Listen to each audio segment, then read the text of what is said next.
All righty, so let's take a look here. So section 10.10, go back to chapter 8. It was the alkenes chapter, and you see there's a couple of alkenes right here. This is isobutylene on this slide. And we talked about Markovnikov addition with HBr and the mechanism for that, the rich get richer, right? So this carbon is richer in hydrogens. It has two hydrogens. The other carbon of the double bond, this one here, has no hydrogens attached to it. And so the first thing that's going to happen is there's going to be a proton transfer like this. We end up forming the carbocation, which has, let me use my black pen. So we end up forming the carbocation, which looks like that. There we go. That's better. And then to make the product, the bromide comes in as a nucleophilic attack, and there you go. So that's a pretty short mechanism, but that's it for Markovnikov addition. And then we said, okay, well, if you add HBr and a peroxide, remember the ROOR? So ROOR, right? H2O2, that's hydrogen peroxide. That is not what we use. Okay, it won't even work. Okay, you have to use an organic peroxide. So organic peroxide. And I also told you that a lot of organic solvents will actually build up peroxide spontaneously by decomposition when they're left out, for a long time. And so that was kind of the way that Markovnikov discovered the anti-Markovnikov is he said, well, when I purify the solvent, I get Markovnikov, but when I use older solvent that hasn't been purified, then I get the anti-Markovnikov addition. Anyhow, so what we're going to cover in section 10.10 is why is it that HBr with peroxides, why does it add in an anti-Markovnikov fashion? And I mentioned it in chapter 8 and said, well, we won't really get into this until chapter 10. And the reason why is because it's a radical mechanism of addition, right? Right? This is an ionic mechanism. When you have cations and anions, we call that an ionic mechanism. Greater than 95% of the mechanisms, maybe more than that, of the mechanisms we see in this class and organic 2 are going to be ionic mechanisms. But in this chapter, we do touch on radical mechanisms. So what's the rationale? It says here, different mechanism, different selectivity. So let's take a look. We have initiation, right? What were the three main steps we talked about? We talked about initiation, propagation, and termination. So let's take a look at these three steps in detail for our anti-Markovnikov addition of HBr across a double bond. So let's see here. Initiation. Okay, so remember that we have HBr.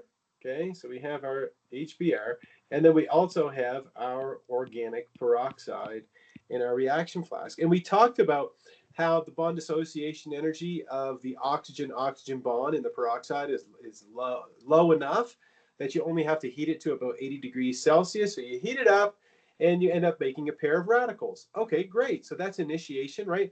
No radicals, and then we make a radical. But what we really need to make is a bromine radical so that bromine can add to the double bond. So that there's kind of two steps to the initiation of anti-Markovnikov addition of HBr. The first one is you make two alkoxy radicals, and then one of those is going to react with HBr to form an alcohol, and then you end up with the key player, which is going to be a bromine radical. Now, if you go back to the Markovnikov addition mechanism, what was the first thing that was added? The first thing that was added was a proton, a hydrogen atom, whereas when we do the anti-Markovnikov addition, the first thing that's going to be added to our double bond is going to be the bromine radical, and we see that right here. So there's two possibilities. The bromine radical could add to the less substituted carbon, like this, okay? And that would give us this tertiary radical that we see here, okay? There's nothing wrong with the curved arrows that I drew there. If I redraw everything that's shown here, okay, if I just sketch it out quickly like this, so put in my 7 electrons, there we go. So the other possibility is that it adds to the more substituted position like that, and that would be anti-Markovnikov, that would be Markovnikov addition, and so that would give us this radical. So you can see what the answer is already. Why is it that we get anti-Markovnikov addition? Well, with an ionic mechanism, it was the proton going to the more to the carbon with the most hydrogens, but now it's the bromine going to the carbon with the less hydrogen, with the more hydrogen atoms. Why? Because you end up forming a more stable radical. So to repeat that again, The reason why we get anti-Markovnikov addition, it's because the bromine adds first and you form the most stable radical in your propagation step. So take a look at what it says down here. It says, but it will add to the side that generates the more stable carbon radical. That's the whole point of it, or that's the rationale behind anti-Markovnikov addition. It's going to be a lower energy intermediate and thus a lower energy transition state. And so it's going to be the favored intermediate along the way. So again, you see the two reactions here. You see the one that forms the tertiary radical, and you see, you see the tertiary radical being formed here. And then the next step is going to be a hydrogen abstraction. So there's two steps to our propagation. So if we go back, our initiation had two steps, okay? The first step was making the alkoxy radical. The second step was forming the bromine radical.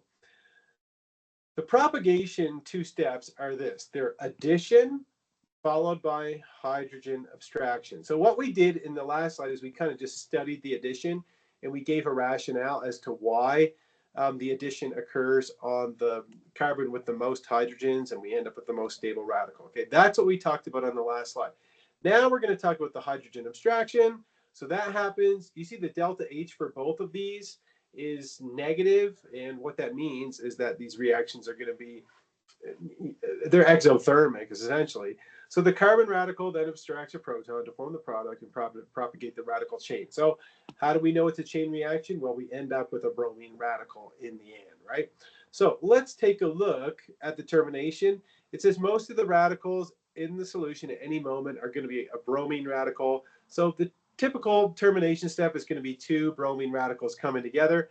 But technically, if you were to show any two radicals coming together in making a non-radical, that would count as a termination step. Okay, it could literally could be any of the radicals we've seen in the reaction. There's nothing wrong with any of them.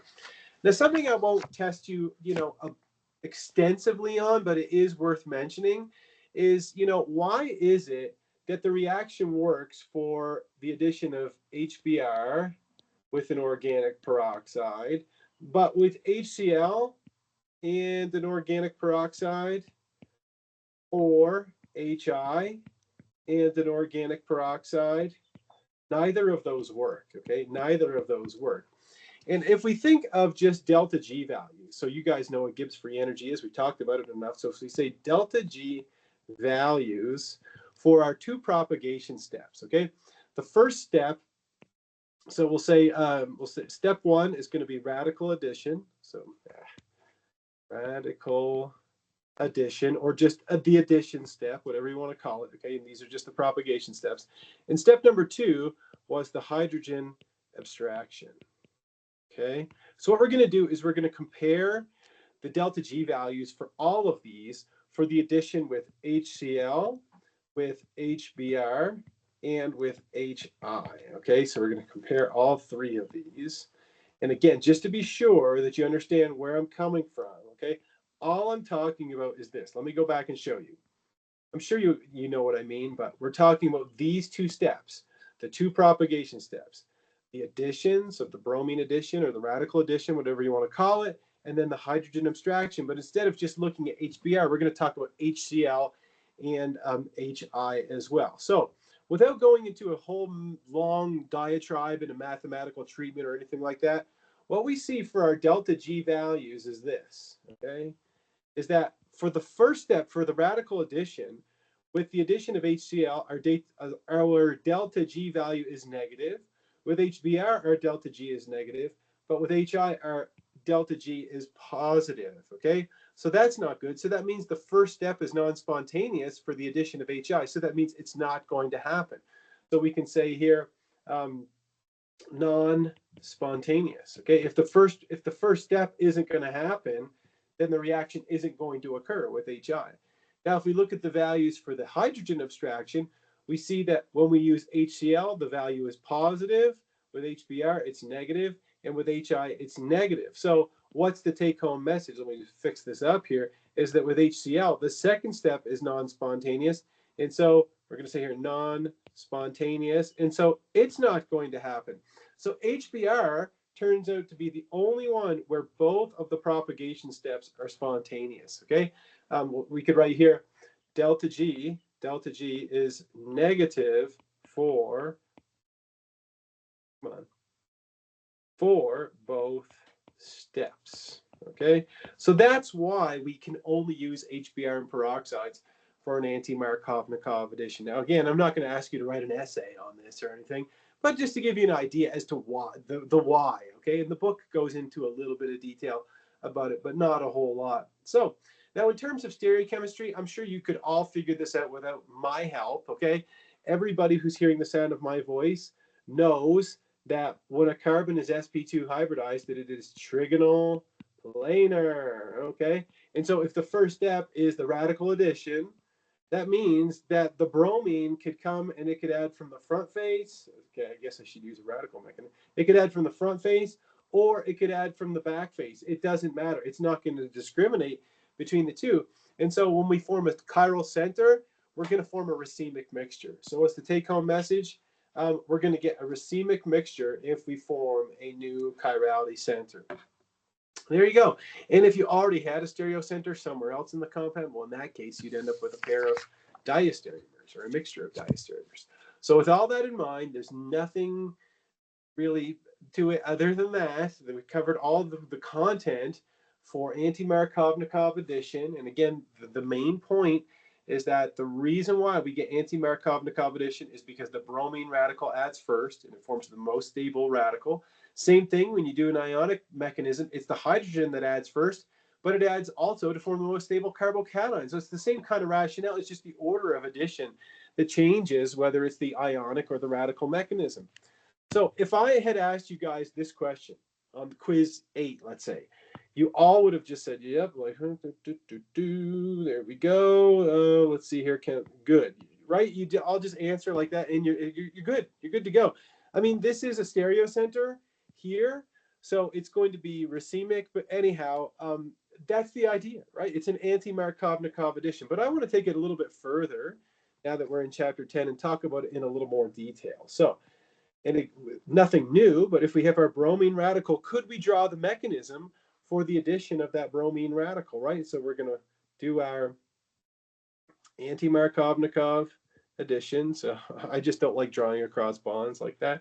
So let's draw the intermediate that's formed. So we'll draw the radical intermediate that's formed, which is going to look like this. Now, what did we say about a radical? We said that a radical was going to be trigonal planar, right? So we'll say here that this radical here is trigonal, and this is just kind of fleshing out the idea, trigonal planar, right? So we've done the radical addition.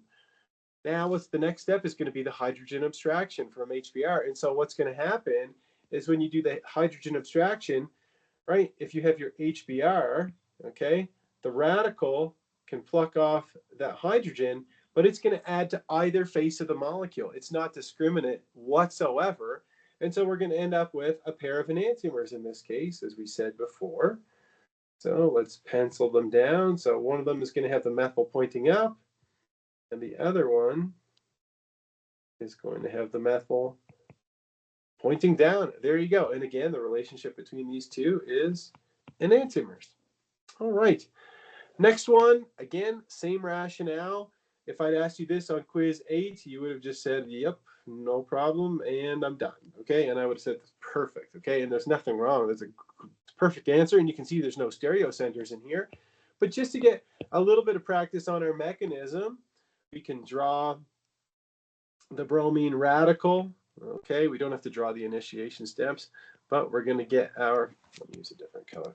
We're going to get our anti-Markovnikov addition like that. So we end up with our radical, which is going to look like this. It's a nice tertiary radical. And again, there's no stereocenter to be formed here, but let's just draw the mechanism for the last step. So we have our HBr like this, chain reaction, right? So we're going to do the hydrogen abstraction, and there you have it. So we're going to end up with this compound. And then, of course, in both of these cases, right, this part here gives us a bromine radical, and that explains why it's a chain reaction. So there you go. So that covers all of the new content in chapter 10. Okay, there's no more new content after this, but I want to point your attention to section 10.13. Remember, we skipped 10.11 and 10.12, and we go straight to section 10.13, which says the synthetic utility of halogenation. So I mentioned this last class. I told you that the only time you can really whip out the chlorination and say, watch me use chlorine, okay, is if you have something that's completely symmetrical, like cyclohexane, or it's really the best one I can think of, or methane, cyclopentane, I guess. Anyhow, in that case, yeah, you can do chlorination. So you just use chlorine and light because there's only one type of hydrogen anyway, okay? So you don't end up with a mixture in that case.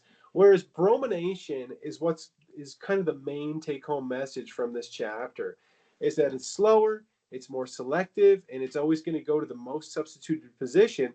And so, yeah, even though there's a unique position here, here, here, okay, well, it only goes in the most substituted position, or it goes there in such a great extent that the other isomers we don't even take them into consideration, okay? But think about it. What's so great about this reaction? You might look at this and say, well, that's not that exciting. I can just brominate something. Hold the phone. Think about all the time we have spent this summer talking about alkyl halides. I mean, really, this class, once we get to chapter 7, it was alkyl halide this and alkyl halide that. So here's the idea. It says the real advantage of halogenation is taking an alkane. Literally, the only thing we know how to do with an alkane is either burn it, just like burning gasoline, okay? You can either throw it in the fire, which is never going to be the answer, or you can halogenate it. That's it.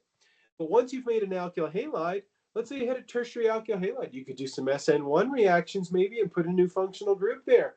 You could do an elimination. You could make the Zaitsev product like this. You could make the Hoffman. And so what if you had an alcohol here or something? Well, then that opens you up to a bunch of reactions. What if you have an alkene? It's just Markovnikov addition, anti-Markovnikov addition, bromination, hydrogenation, et cetera, et cetera. And so does anybody know what this is here? Does anybody recognize this cartoon? I put that in there. It's not from the textbook. Maybe I need to zoom in on it. Can anybody tell what that is?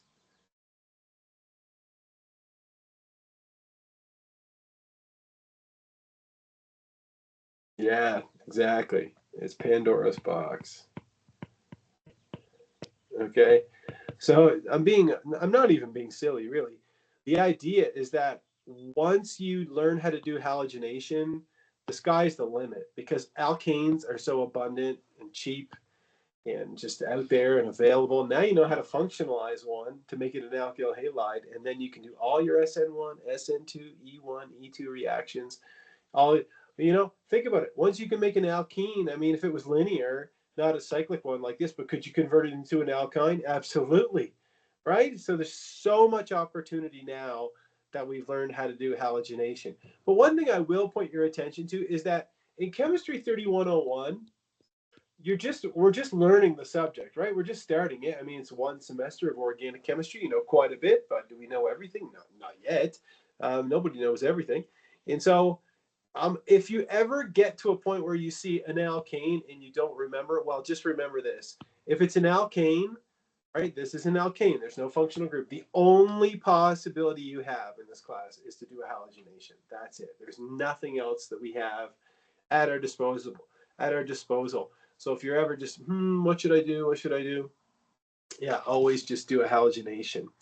All right, so what are the reactions that we covered? We covered anti-Markovnikov addition of HBr this morning, and we went over the mechanism. So we went over the mechanism in some detail. We talked about allylic bromination with NBS and how the radical is, if it's resonance stabilized, we can get bromination at more than one position. And then we talked about the bromination of alkanes. And then I also mentioned the chlorination of alkanes, which is up here. Okay, but again, the only time it's really useful is if you have some kind of alkane that is highly, highly symmetrical. So there's only one possible isomer you can get.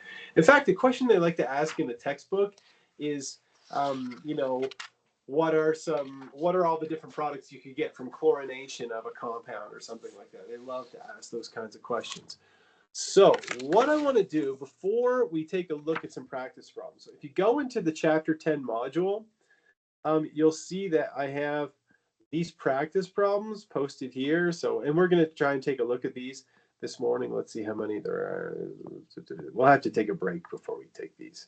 But anyhow, there's a total of, I don't know, 25 questions in here. But before we do that, I wanted to take a look at a couple of synthesis problems with you. So I wanted to start by looking at question 10.23, because this is kind of where we're going in organic chemistry. Let's say you have a molecule like this, okay? You have 2-methylbutane, and you want to take this compound and you want to convert it into this compound, which would be 2-methyl-1-butene, okay? So how do we get from here to here? Well, what I want you to do is try to come up with a synthesis of this compound and draw the intermediates along the way. Don't just put the reagents over the arrow. You want to write down the intermediates. So let me ask you guys a question. I'm starting it with an alkane. What is the only possibility I have for the first reaction? Does anybody know? And it's not a trick question. What's going to have to be my first reaction?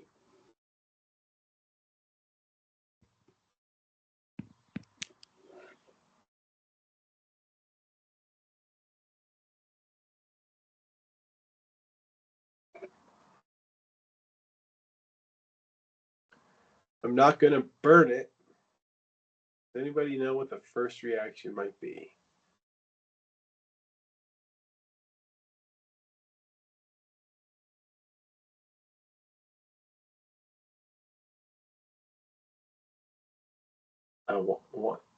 It can't be HBr. Okay, so if I have an alkane, there's only one possibility. Okay, only one possibility, right? This is an alkane. This is 2-methyl-butane, which is an alkane. It has no functional groups, none. Okay, so if we go back here to the chapter 10 lecture slides, okay, we go down to the bottom. The point of this chapter is that one of the major points I'll say is that if you have an alkane, okay, the only possible thing you can do with that is burn it or add bromine to it. That's it. Chlorine if it's highly symmetrical, but that compound is not symmetrical. So the only thing we have is bromination. There's nothing else at our disposal. So let's go back.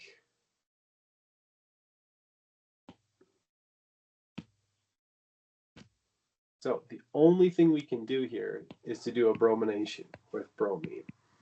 So now, if I take a look at this compound, let's say I highlight this carbon in blue, this carbon in green, and this carbon in red. Could anybody tell me where the bromine atom is going to go?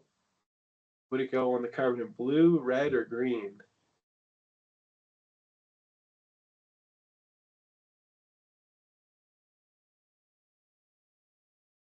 Yeah, exactly. It's going to go to the most substituted position.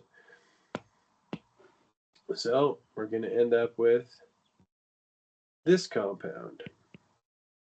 Right? Now, to get to the final product, notice this is the Hoffman alkene. Okay, how do I do that? What kind of base would I use? Would I use a hindered base or an unhindered base to make this Hoffman alkene? Exactly. I'd use a hindered base like potassium T-butoxide, and that is going to give me the elimination product that is Hoffman. Good. Okay, so now let's say you wanted to take this compound and you wanted to make the Zaitsev alkene. You could do that too. In that case, you would just use an unhindered base, like sodium methoxide, for example. All right, let's try something else. Let's say you wanted to take this compound, cyclopentane, and you want to make cyclopentane thiol.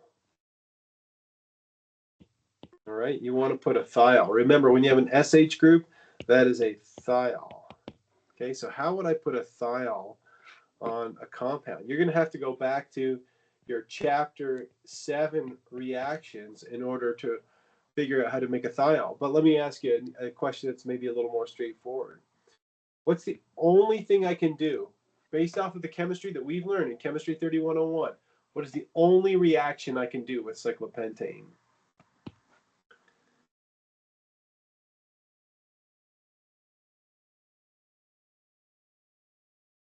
The only thing I have at my disposal is cyclopentane.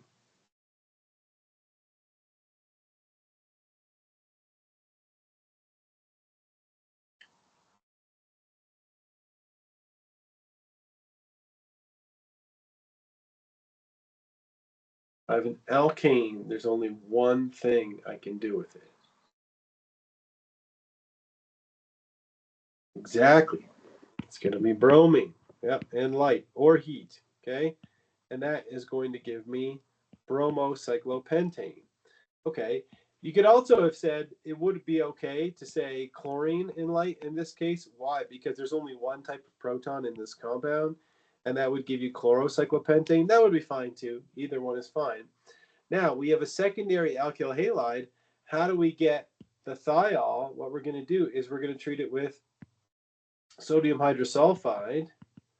Okay, so we have the hydrosulfide ion, the sodium cation, and that is going to do an SN2 reaction. We're going to have nucleophilic attack, loss of leaving group, and that's going to give me the thiol. Now you could put a solvent, since it's an SN2, you could put a polar aprotic solvent like DMF or acetone or something like that, but it's not really required.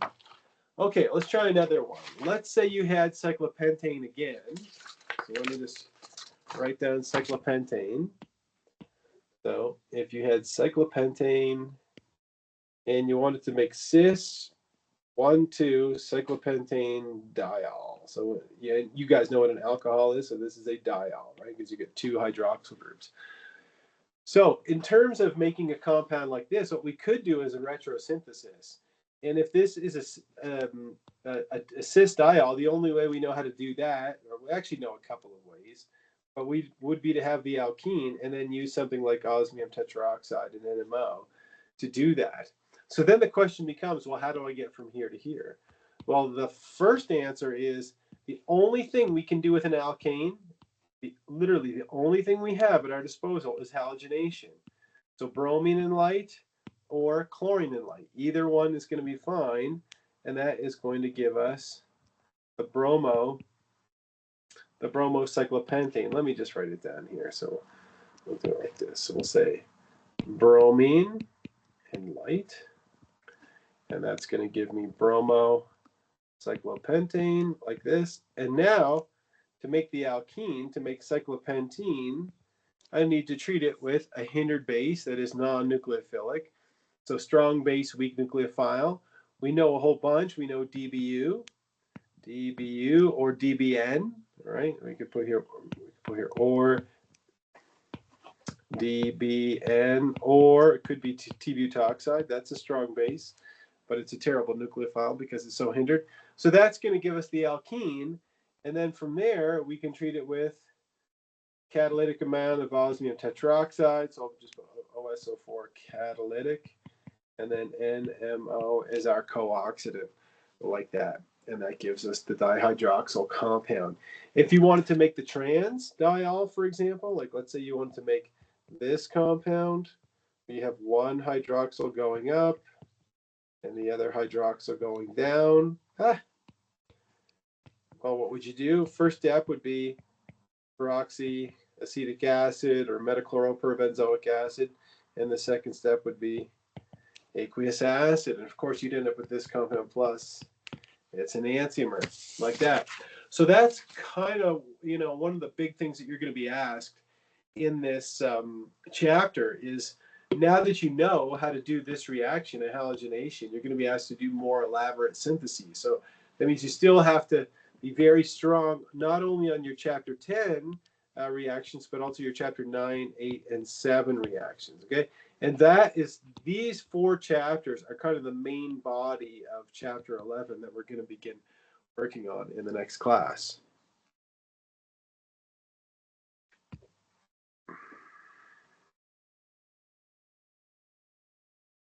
Okay. So what I want to do is this.